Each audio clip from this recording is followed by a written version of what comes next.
If you're really good at video games and you're a competitive person, but you want to improve in real life instead, and you're finding that more difficult, I think this video is going to help you out. My name is Charlie. I was chronically addicted to video games, but now I quit and I help other young guys overcome their digital addiction. So subscribe for more videos like this one. So when I say that video games are more competitive, you might be thinking like, no way, real life is super competitive too. And that's true, but I'm going to show you how the amount of success that is attainable at the top of any given video game is a lot lower than the amount of success that is available at the top of real life. And if you can be good and very successful within a game, then you can also be good at anything that you choose in real life if you put in that same work. For example, so many teenage guys have the dream of playing esports of some sort and making money from that. Money's not everything, but it is really important, so I'm going to be using it as an example for a lot of this video. A few years ago, I played semi-pro Brawl Stars, and although I didn't make a living from that, I definitely played against a lot of people who did. So I was curious about that, and I looked it up to see how much they make from that. The World Champion winners of Brawl Stars, which is the World Finals tournament that they have once a year, make $400,000, which is split at least 3 ways since it is a 3v3 game and you have a coach and a substitute or something, or whatever. So to basically make 100K, you have to be a member of the literal best team in the world and work all year, way more than full time, to get to these World Finals. And once you're there, you also have to beat 15 other teams who've done the exact same thing. And if you do not win the entire tournament, then you get a lot less money. There are smaller tournaments throughout the year, but my point is that maybe 30 or 40 people in the world can make 100K through playing professional Brawl Stars. So you can see where I'm going with this. On the other hand, you can try and grind to make 100K in real life, which is a very good number, don't get me wrong, and that's not an easy thing to do, but I know a lot more than 50 people in the world can do it. And I know that there is a lot more ways to do it that are easier than becoming the literal #1 team in the world in any given esport. I know Brawl Stars isn't the most popular game, so another example that I just thought of is that guy from Fortnite several years ago when they had that huge world championship and he won it and made like $3 million, which is absolutely insane, of course. I don't think Fortnite is as popular as it was back then, but if you were around playing back then, do you remember how competitive Prime Fortnite was? It was so difficult and so statistically unlikely to make money. I had this neighbor who was crazy at Fortnite. He would play it all the time and he was a streamer and stuff. Every time I went to his house and played, he would carry me to wins. But once he entered just the tournament to try and qualify for the World Cup, not even the main thing itself, he would get cooked.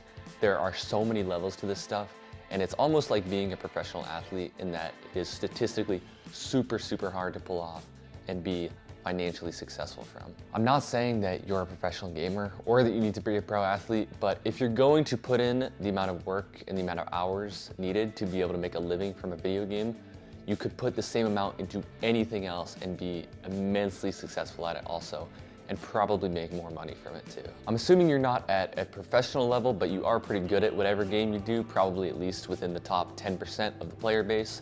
So if we use the same analogy that we just used for the esports stuff, what is stopping you from becoming top 10% at some field or some skill in real life that is a lot more useful and more monetizable than a video game? I'm not saying that the stuff in real life is easy, and I'm not gonna sit here and clickbait you and say it's easy to become top 1% in the world just within a year or something. And it is also just as hard in real life to become literally #1 top of the world at anything as it is in a video game. What I am saying is that becoming top 5% of something in the real world is going to give you a whole lot more benefit than becoming top 5% in the world at a video game. Let's say you start logging in the gym, and in a couple years you have a top 5% physique in the world. You probably would have put in a similar number of hours to get it as you would on a game, with all of the training involved and the research you do and eating right and stuff. But maybe you would even put less hours than a game, because I know I used to be on there forever. But the benefit you would get out of the real life activity, like the gym in this case, is a lot more useful. Like, you'd be really healthy now, and the chances are that if you walk into a room, you would usually be the most fit person in there, which gets you respect and attention from other people.